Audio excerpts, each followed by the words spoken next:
everybody? I am Jay Shady, and you're listening to the Voice of Reason. Alright, so didn't have no Ranger games Monday night, didn't have no basketball games Monday night, but, still didn't watch Raw live. It just has not been good enough for me to actually watch it 3 hours through and not, watch it a day later on DVR where I could fast forward the bullshit. So that was the case again. So we got another late out of date Raw review. So that's that. This Raw was decent. I'm being generous by calling it decent. It was better than the last couple of weeks, but still, nothing really fucking happened. Nothing progressed or changed so fucking much and forwarded plot line wise, storyline wise. You got some decent matches, but what else did you get really? So it starts off with the Authority. I'm sick and fucking tired of every goddamn week the same opening segment. When is enough enough?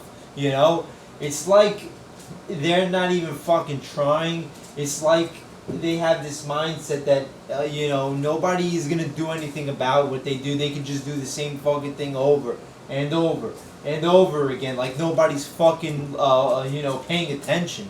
It's ridiculous. So the Authority comes out and all the wrestlers are on stage, talking about Dan Bryan being a B+ player and yada yada yada, all the same old fucking shit. I think it's about damn time we get a different opening segment than the same one for the last 5 months. Basically they banned the Shield from being in the Money in the Bank match for the title, and they banned John Cena, but they say if John Cena could beat Kane in a stretcher match tonight, he could go in it. Like, who the fuck does that shit? Seriously.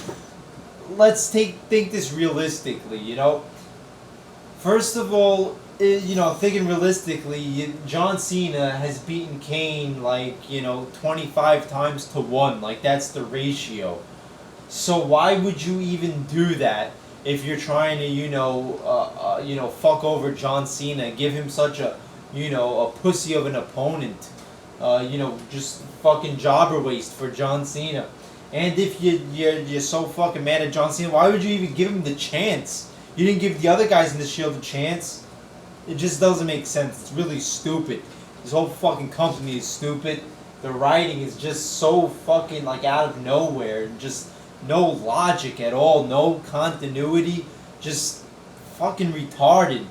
It's like, I know they had the Special Olympics games or something. They've been talking about it all night, how they had the Special Olympics or whatever.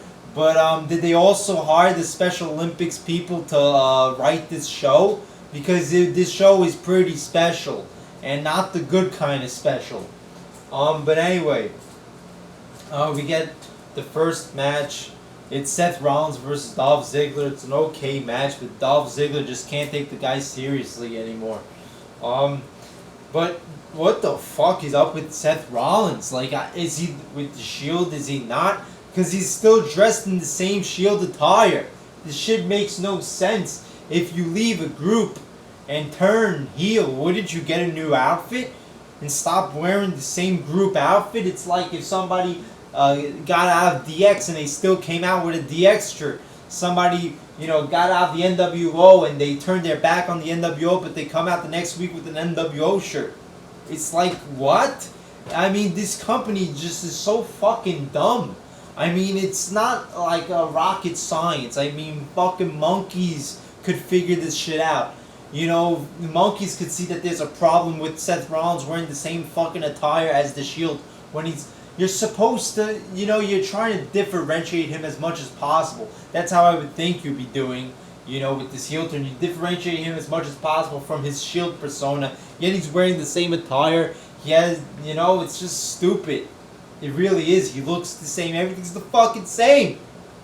This whole, like I said, when this thing happened, it had a lot of potential.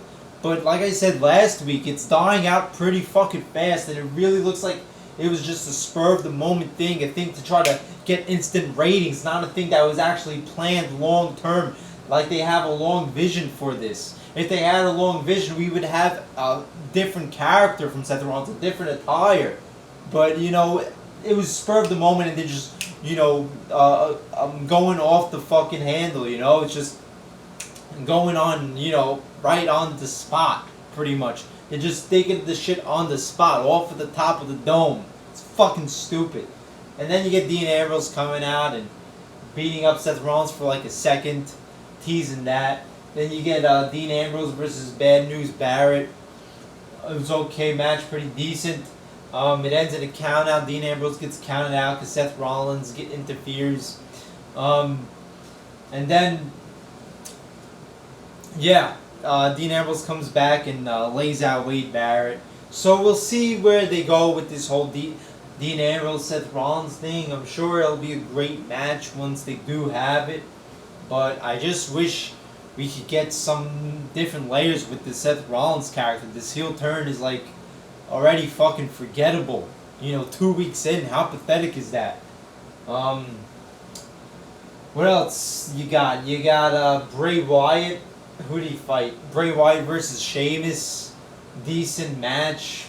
I think it ended in disqualification. You know, they were decent matches. Nothing fucking fantastic. I do like that they actually had, you know, talent and names on the shows rather than just a bunch of jobber bullshit and filler bullshit like they've had the past like 5 weeks.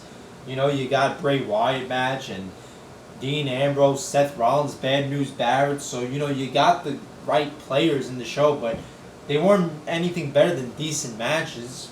Bray Wyatt versus Sheamus, I think it ended in disqualification. I think.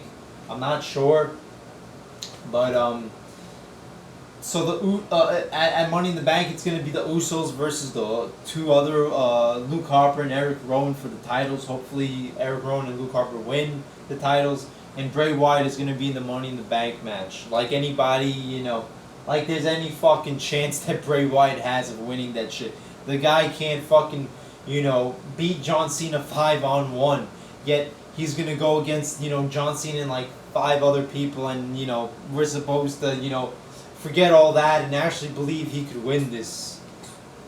Why are you sneezing? Sorry, talking to my kitten for a second.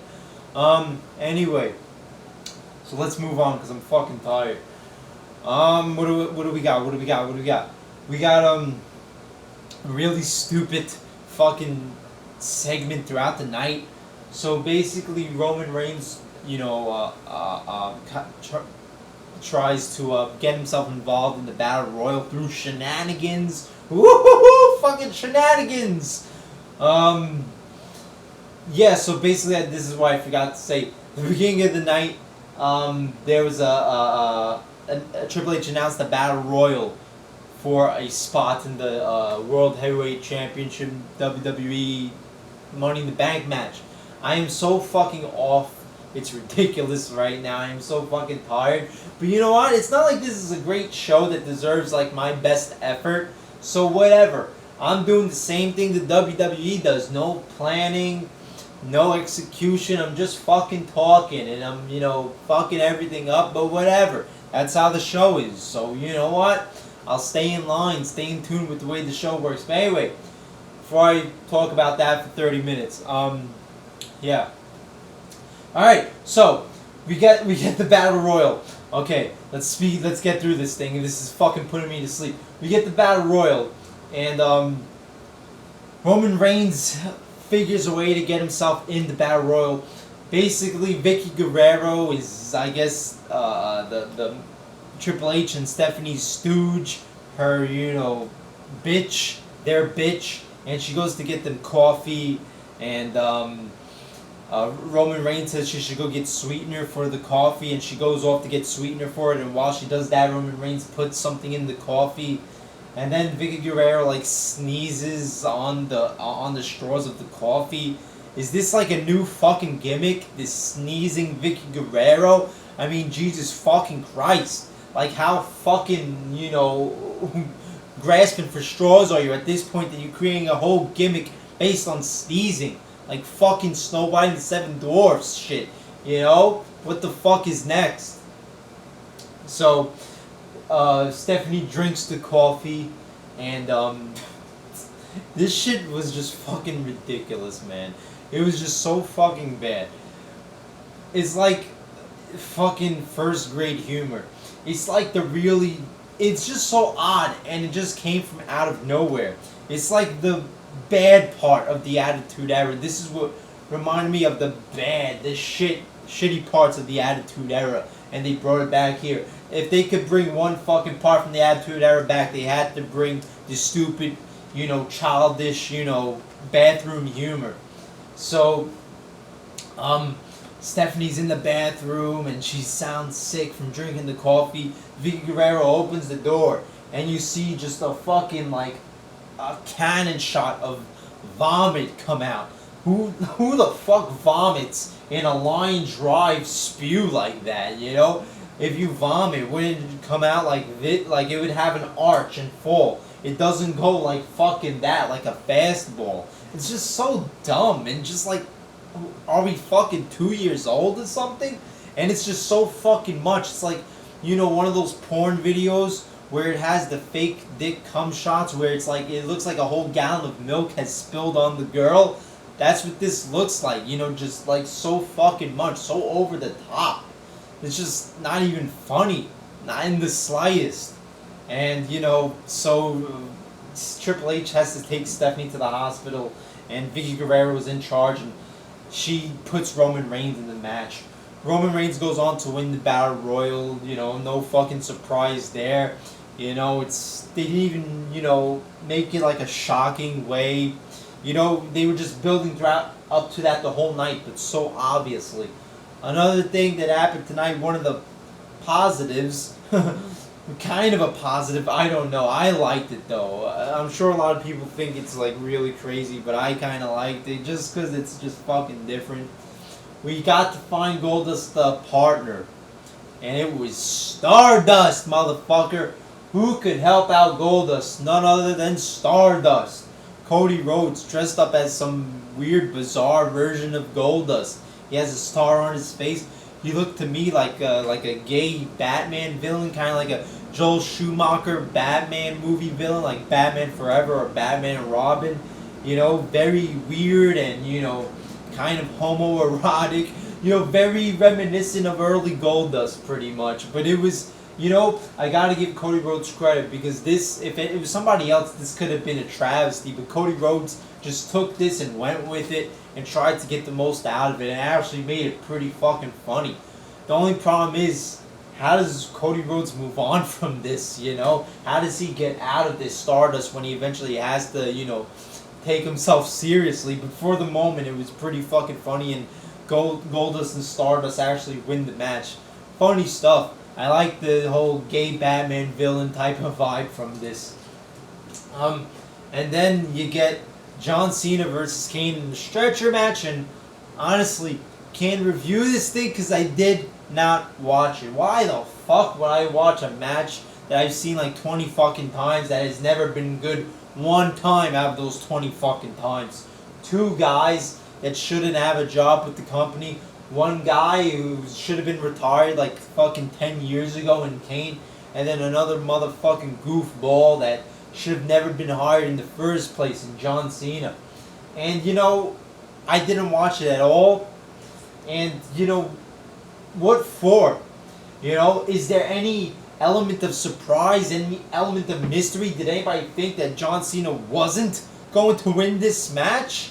I mean, it's sad when in your main event segment, it is so predictable that people are not fucking watching it. It's just, how do you get yourself to this point? How do you do it? But they've done it. Every fucking main event segment involving John Cena is just so fucking predictable you could skip the whole thing. I heard that,